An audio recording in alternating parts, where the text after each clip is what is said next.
A Limited prepares its financial statements to 31 March every year. It operates a defined benefit retirement benefits plan on behalf of current and former employees. A Limited receives advice from actuaries regarding contribution levels and overall liabilities of the plan to pay benefits. On 1st April 2017, the actuaries advised that the present value of the defined benefit obligation was 600 lakhs. On the same date, the fair value of the assets of the defined benefit plan was 520 lakhs. मतलब जो defined benefit obligation है उसका जो opening balance है वो 600 लैक्स का है और जो प्लान एसेट्स है उसका जो ओपनिंग बैलेंस है वो 520 लैक्स का है. On 1 April 2017 the annual market yield on government bond was 5%. कह रहा है कि जो इंटरेस्ट रेट है, एक तरीके से बताना चाह रहा है क्या है इंटरेस्ट रेट कितना है, 5% का हमारा इंटरेस्ट रेट है. During the year ended 31 March 2018, A Limited made contributions of 70 lakhs into the plan and the plan paid out benefits of 42 lakhs to retired members. कह रहा है कि इस साल के दौरान क्या हुआ कि जो प्लान एसेट्स है उसमें कंट्रीब्यूशन किया गया 70 लैक्स का, यानी प्लान एसेट्स में 70 लैक्स का एडिशन हुआ और बेनिफिट्स कितना पे किया गया 42 लैक्स. अब देखो जो बेनिफिट्स है, ये जो पे है, इसे हम जब प्लान असेट्स का जब हम रिकन्सिलेशन करेंगे ओपनिंग क्लोजिंग का और जो डीबीओ का जो ओपनिंग क्लोजिंग का जो रिकन्सिलेशन करेंगे तो उन दोनों में ही ये बेनिफिट पेड जो है सेम अमाउंट यूज़ होगा. Both these payments were made on 31 March 2018. The एक्चुअलीज advised that the current service cost for the year ended 31 March 2018 was rupees 62 lakhs. जो कह रहा है कि जो करंट सर्विस कॉस्ट है वो इस साल की कितनी है, 62 लाख की करंट सर्विस कॉस्ट है. On 28 February 2018 the rules of the plan were amended with retrospective effect. These amendments meant that the present value of the defined benefit obligation was increased by 15 lakhs.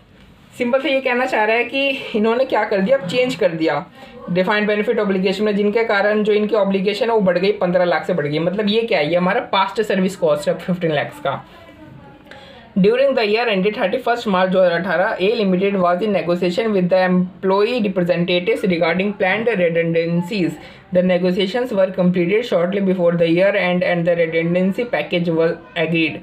The impact of these redundancies was to reduce the present value of the defined benefit obligation by 80 lakhs.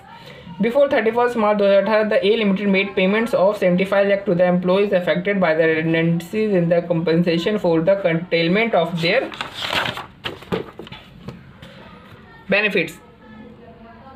These payments were made out of the assets of the retirement benefits plan. कह रहा है कि जब ये settlement कर रहा था तो 80 लाख का इसको ऑब्लिगेशन था और इसने सेटलमेंट कितने में किया, 75 लाख रुपए में कर लिया. यानी यहाँ पे क्या दिखा रहा है, यहाँ पे 5 लाख का गेन आ रहा है. देखो 5 लाख का सेटलमेंट गेन आ रहा है.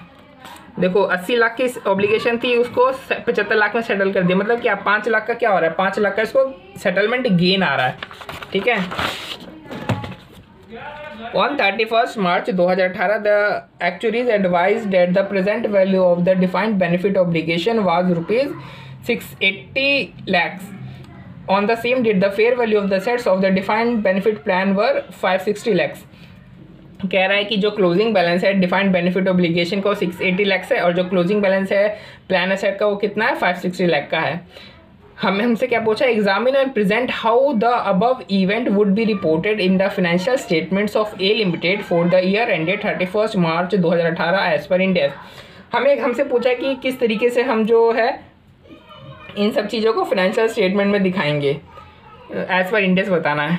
तो देखो इस तरीके से, देखो जो DBO है उसमें हम ओपनिंग बैलेंस करते हैं, फिर करंट सर्विस कॉस्ट ऐड करते हैं, पास्ट सर्विस कॉस्ट ऐड करते हैं, जो इंटरेस्ट के जो एक्सपेंस होता है वो ऐड करते हैं, गेन ऑन सेटलमेंट को क्या करते हैं, लेस करते हैं. देखो ये लायबिलिटी है ना, जब ये लायबिलिटी है तो गेन होगा तो क्या होगा, लायबिलिटी कम होगी, इसलिए हम क्या करेंगे, गेन को लेस करेंगे. उसके बाद जो बेनिफिट पेड है उसको लेस करेंगे तो क्लोजिंग बैलेंस आ जाएगा. तो ये सब कुछ हमें दे रखा था तो हम ये बैलेंसिंग फिगर निकला. हमारा क्या बैलेंसिंग फिगर निकला, हमारा बैलेंसिंग फिगर एक्चुअल लॉस निकला. देखो जो एक्चुअल लॉस होता है ना, अब देखो जब ऑब्लिगेशन होती है, ऑब्लिगेशन एक तरीके से लॉस ही तो होता है ना हमारे लिए, है ना. तो जब बैलेंसिंग फिगर जब लॉस आती है तो ऑब्लिगेशन वाले में जो अमाउंट होता है वो पॉजिटिव होता है। गेन को क्या करते हैं, गेन को हम लेस कर देते हैं, क्योंकि उससे क्या होता है हमारी लायबिलिटी कम हो जाती है, और जो लॉस होता है लॉस के कारण हमारी लायबिलिटी बढ़ जाती है, इसलिए क्या होता है इसे पॉजिटिव फिगर होती है। तो ये लॉस है, ठीक है। डीबीओ का क्या है, ये लॉस बैलेंसिंग फिगर हमारा एक्चुअल लॉस निकला है। ये फॉर्मूला तो आपको पता ही है डीबीओ का कैसे कैलकुलेट होता है। अब प्लान असेट्स को देख लेते हैं।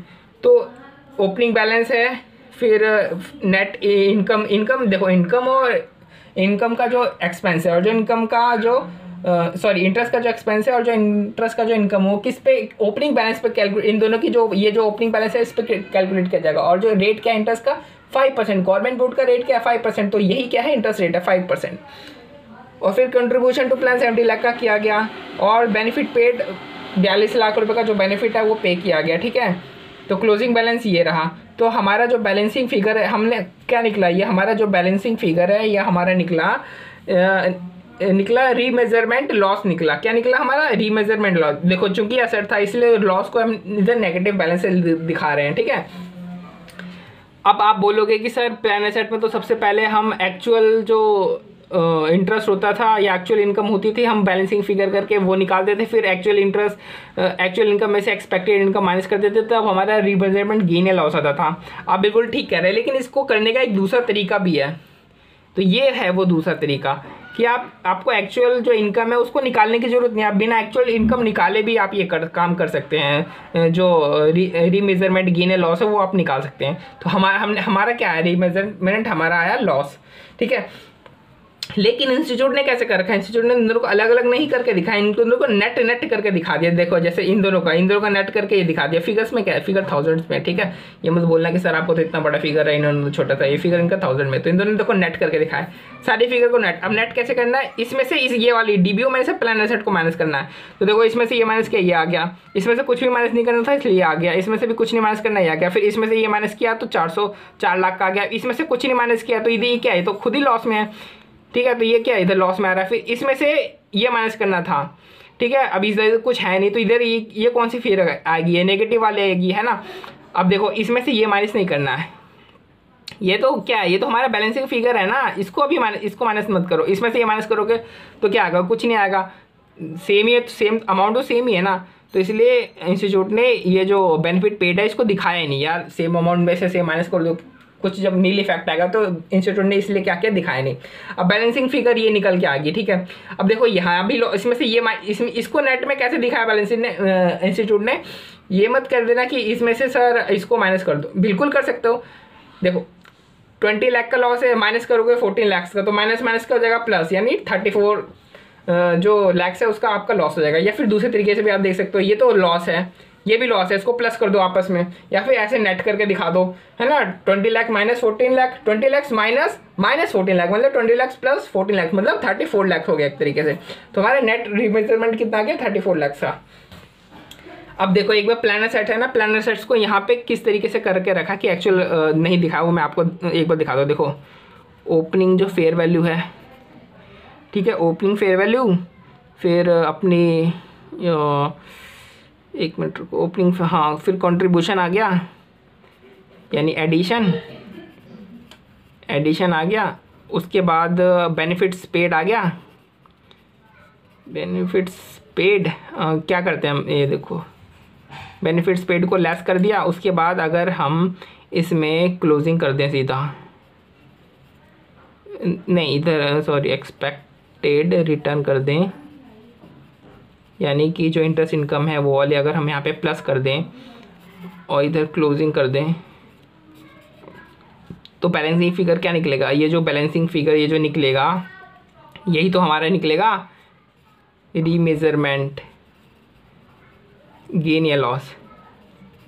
यानी अगर आपको बिना एक्चुअल गेन निकाले, अगर आपको सीधा रीमेजरमेंट गेन या लॉस निकालना है तो आप इस तरीके से भी कर सकते हैं। इसमें आपको एक्सपेक्टेड रिटर्न क्या करना पड़ेगा, प्लस करना पड़ेगा, ठीक है।